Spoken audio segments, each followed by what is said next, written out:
Hello and welcome to the PowerTest 25 conference hosted by NETA. I'm Ellen Parson, Editor-in-Chief of EC&M, and I'm here in Orlando to learn everything I can about electrical power safety and reliability from some of the leading experts in the field. And I have a couple of them with me here today. We have Volney Naranjo. He is Renewables Business Development Manager at Meggers. And also Abel Gonzalez. He's a Senior Applications Engineer, also with Meggers. And they were part of the Renewable Energy Electrical Service Challenges and Opportunities panel today.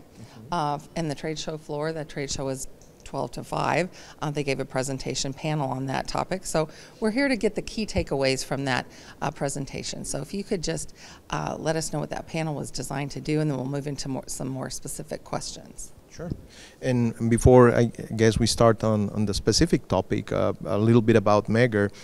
We are a company that manufactures electrical testing equipment and monitoring systems for any asset in the electrical system. And we are also providing like analytic services now related to oil with a company that has been in the market for 100+ years, and we are all over the world. So right. Just a little bit of the company and the experience we have there. So in relation to the key takeaways from the panel today, the renewables panel, we discussed challenges and opportunities that are related to the renewables industry or the renewable power generation. Couple of things that we talk about was transformers being affected by some of the operating conditions. We also talk about new protection communications and protocols that are going to be more popular in the systems. We also talk about cables being affected also by some circumstances there in the operation, and how things are changing with the offshore industry, that we need a lot of more skills to work, to add to the skill tool, because yeah, you could be an expert on testing something, but now you need to go offshore, you need different safety practices, so a lot of learning there. Okay. And this was about solar and wind, or? Yeah, solar, wind, and energy storage. Okay. So this applied to wind and solar, you say? Correct. Okay. Wind, solar, and energy storage as well. Okay, perfect. So you talked about some of those challenges. What are some of the biggest challenges that the operators are facing on these large-scale renewable energy sources, either solar or wind? Well, it's okay. I'll take part of it, and then Volney can fill in because we had a conversation about this before, right? And we came up with a list of like 14 different challenges. Oh my! It's so summer. What are the top five? Well, in my opinion, it's climate change. If you think about it, we're talking about a resource that depends entirely on the climate.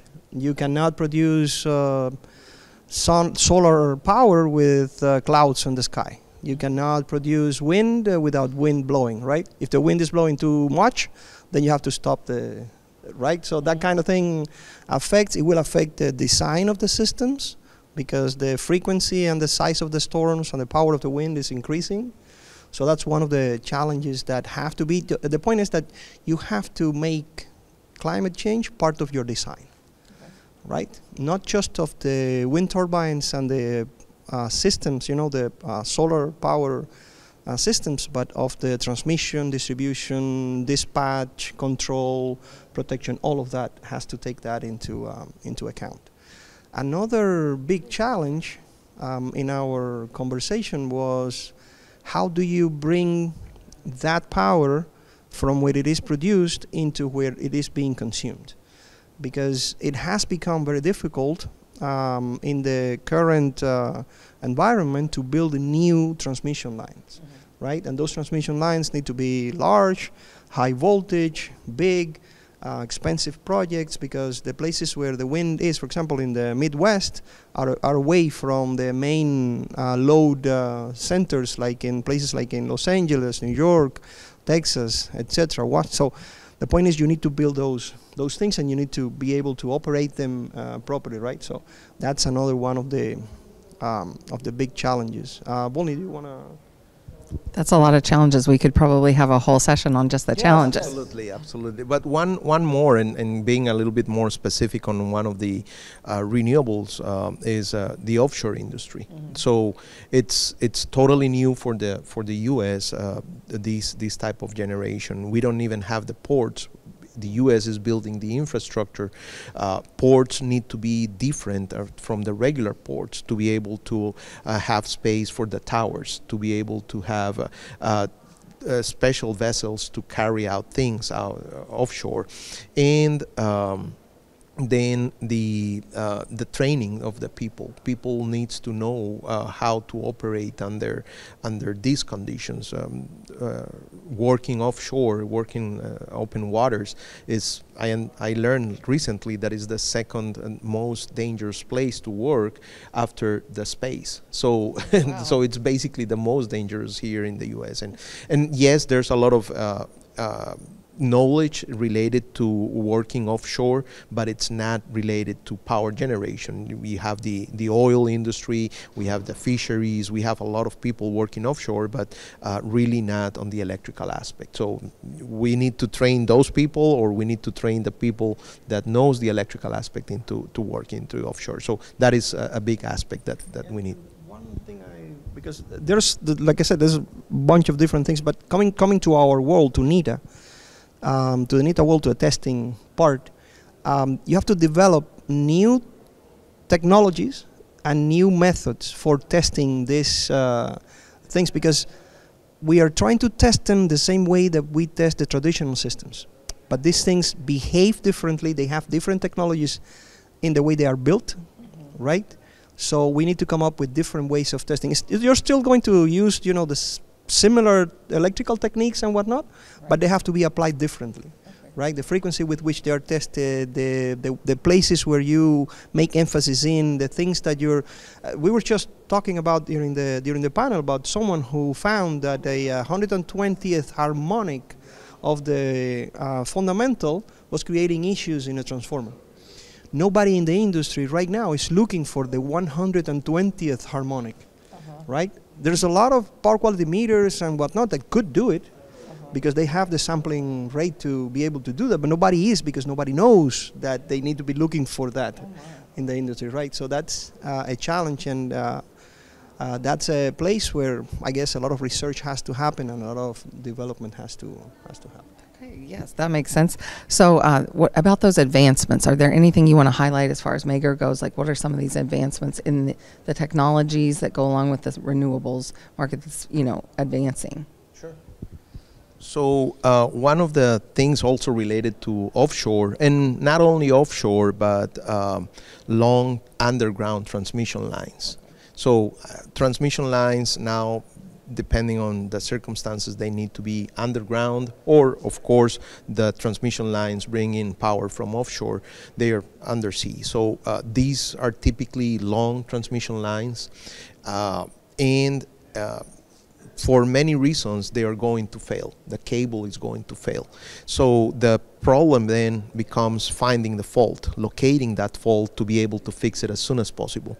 And cable fault techniques are developed from many years ago, and they are in a very good condition, and we use them every day, but they are developed for medium voltage lines. So now we're talking about high voltage lines with long distances, big conductors. That changes the parameters, and that changes the needs from the power, from the testing equipment to be able to locate those faults. So Meggers has developed, there's a project in Europe called the Viking Link. It's a almost 500 miles line that goes between Denmark and England. And they required, or they asked us to come up with a cable fault location system that they permanently installed. So it is so expensive to lose money because of an outage that they prefer to invest in a cable fault location system to be permanently installed. And well, that is to put the signals there, but then now you need to go and pinpoint that location. So now you need remote operated vehicles. So we work on these new improvements and new technologies to be able to find these faults. That's amazing. I wanted to also touch on the safety aspect. Was that discussed in the panel at all, as far as like how are these standards and regulations evolving to ensure that the safe and efficient, electrical systems are there for these renewable energy systems? So in relation to standards, safety standards, that part definitely needs to evolve a lot. We need to improve a lot in that. We are talking about confined spaces. We are talking about what typical technicians are not used to do, go into confined spaces, go to heights. Right. So because if you're thinking about wind generation, sure. Solar generation, you have a lot of environmental aspects that can be kind of affecting your safety. And again, I want to highlight the offshore. Offshore, there's a lot of things that we need to learn. And it's not only going operating in a tower. Sometimes you need to go in helicopters. You need to go in vessels. Not everybody is meant to be in open waters. Right. You could be the best one, but if you get dizzy, seasick, you're not going to be able. Right. So there's a lot of training and things related to that. And energy storage is another aspect. Energy storage is basically a live asset always, in that you always have to treat it as high voltage and high energy stored, because you don't know what's the condition. And then when it comes to fire risk, there's big fire risks there, and it cannot be treated the same as any other fire. So there are a lot of things that the industry is evolving in that. There are standards coming out. Every institution, every association is working on that, but it's a slow process, and same for the technical aspects. These standards are developed very slowly, and they're lagging always in regards to what the industry is evolving. The thing with the standard, which is something that we did discuss there, is that you don't develop the standards and then develop the industry, right? You usually start developing the industry, the technologies, and then the standards catch up, right? And it takes a few years of back and forth until the industry settles, and then you have a set of standards that can actually settle with the industry. So initially what you're doing is you're using the standards that are in place, right? And then you're adapting them to the conditions of the new technologies that you are working on, right? So, yeah, and then... No, I was just going to say that it's not just the safety, it's the standards around protection systems, for example, which is something that I'm involved in. Mm-hmm. Those standards are being built. They're being developed as we speak. And the thing is, you still need to protect the systems while you are developing the standards that are supposed to tell you how to protect those systems, right? So that's a very challenging moment. It is a very challenging moment, right? During the panel, somebody said, no, we're going to have the next 5 years. I said, maybe the next 10 years we're going to be talking about, development of. So I had a question. As far as you talked about the NETA technicians, obviously they're all here at this show. Are certain firms specialize in renewables? Because this sounds very complicated. Like you're not just taking like typical electricians or electrical contractors that are performing these type of testing on these like offshore and all. Is that correct? Or who's doing that testing? So one interesting thing that we have found is that NETA companies are the ones that see and are hired to do this testing at these facilities. So one of the characteristics of renewable generation is that is owned by independent power producers, companies that probably consortiums or people that come together and they decide to install or build a plant, but they are not specialized in this. So they need a lot of outsourced resources to be able to do the operation and maintenance. So there's operators and maintenance, O&M companies that will be handling their day-to-day operations, and then they don't even do the testing. They handle or they outsource these to NETA testing companies. So it's very common to them. Now, I I don't know if there's one that is specialized on renewables, but what definitely it is, it's a big market for them, I would say. It's important and interesting to work on there. Was there anything else in the panel that came up, questions that were asked? I did have one other final question about what role AI is playing in that. So any other things that came up, and then if we could talk about AI, that'd be great. There was one question at the end, which was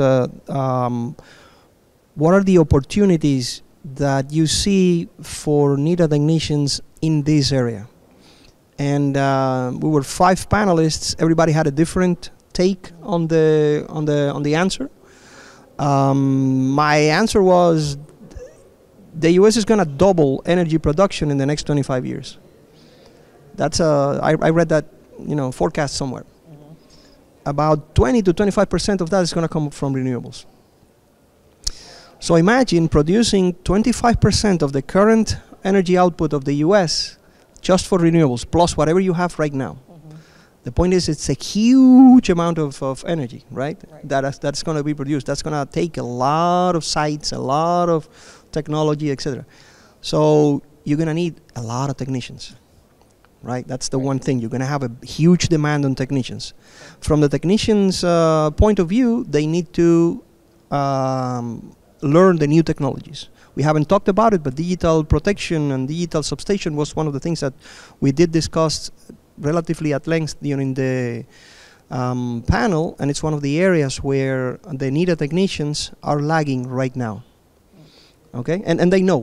During the NETA conference, there have been a few presentations on digital substation, and the interest is growing because about 50% of the new installations of substations in the United States are being built with that technology. Right, so they know that they need to catch up. And it's not just on that. Volney was talking also during the conference about how you need to get new methods for testing transformers. Now you're going to have not just a one transformer or 2 per substation. Now you have a bunch of different transformers in each of the sites because that's the way those sites are built. And so it comes down to there's a huge opportunity for the technicians. But then when it comes to the companies are going to be having a big fight over the workforce. Because there's not enough technicians, they need to train them, they have no choice, but then they need to be able to keep them. True. Right? And you know how what's happening in the industry right now where people are moving roles relatively easily. Volney was mentioning the unemployment percentage in the it's like 2% in the technicians field. And it's probably that those 2%, a lot of them are just because they don't need to work anymore or something like that. So. But the point is, there's going to be a huge demand for those roles, and NETA companies are going to have to come up with training for those guys and a way of keeping them, right? And they're going to be in a battle for that because there's not enough people for it. Okay, so how do the variations in renewable energy generation, such as intermittent solar and wind output, impact power quality and grid stability? That's a really big issue for our EC&M readers. Power quality is, they love power quality content, can't get enough of it, always wanting to know more about that. And what solutions are being implemented to mitigate those issues? So as we were discussing before, all of these renewable sources or this renewable generation has it's what it's called inverter-based generation. So everything has to go through an inverter. You have solar generation, you have an inverter. You have wind generation, you also have a frequency inverter or converter. And energy storage, same thing. So a characteristic of the inverters is that they produce a lot of harmonics, and harmonics affect transformers heavily. And on top of that, you have other operating conditions like intermittent power, you have variable power, you have temperature conditions that are not going to be stable, or load conditions that are going to have also unstable temperature conditions. So all of these end up affecting the transformers. Transformers are not designed for the type of conditions or operating conditions. Transformers are designed to operate under stable conditions, no harmonics. Traditional power generation is very clean. So we don't have transformers designed specifically for these inverter-based resources. And what the industry is seeing is, as a big challenge, is that these transformers are degrading very fast, and in some cases they are even showing infant mortality. So these are big challenges that the industry needs to look at, and how these can, or how is the industry tackling these or solving these? Well, it has to be like a very holistic approach. It has to be an approach from the manufacturers that need to bring up good or improve the designs and more for the conditions that I've explained before. Inverters operators need to also come up with inverters that have less influence or less harmonics, so improve the quality of the output. And in the testing area, well, like just thinking about going to, because you need to test and you need to gather as much information as you can to be able to determine the condition of the assets and be vigilant that you have now assets deteriorating fast. Then you need to come up with standards, or the industry needs to come up with standards for these type of assets to test transformers specifically designed for solar or wind. There's a lot of testing, because there's in a power plant, a traditional power plant generating the same output as a solar or wind, you don't have as many transformers. Now you can have 100 transformers in one site. So then you need to think about, okay, is it worth to test all of them, or what type of program do I need to implement, or should I consider monitoring? Which monitoring is coming? It's becoming cheaper and cheaper because of the new technology development. So technology it's improving how we can assess those transformers and have a good asset management system. Do you have any other thoughts on that? Okay, well, I think that sounds like a great place to wrap this up. Thank you so much for joining us today and taking all of our viewers through this really technical subject about electrical service challenges and opportunities in the renewable energy field. Thank you. I'm Ellen Parson with EC&M, and we're at PowerTest 25 in Orlando. Thank you, and have a great